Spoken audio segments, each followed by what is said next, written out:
کہ عوامی مسلم لیگ کے سربراہ شیخ رشید احمد نے دعویٰ کیا ہے کہ بانی پی ٹی آئی کو رہا ہونا چاہیے لیکن انہیں رہا ہونے نہیں دیا جائے گا۔ درمیانی راستہ نکالنے کے لیے فوج کے ساتھ مذاکرات کیے جانے چاہیے۔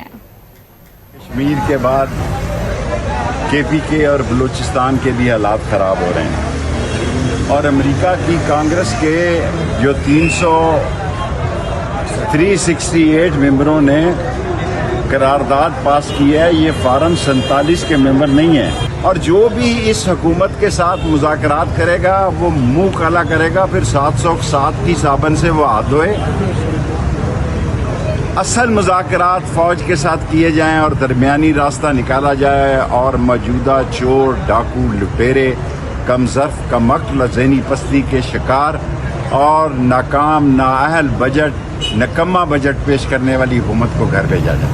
آ جانا چاہیے لیکن یہ اس کو آنے نہیں دیں گے۔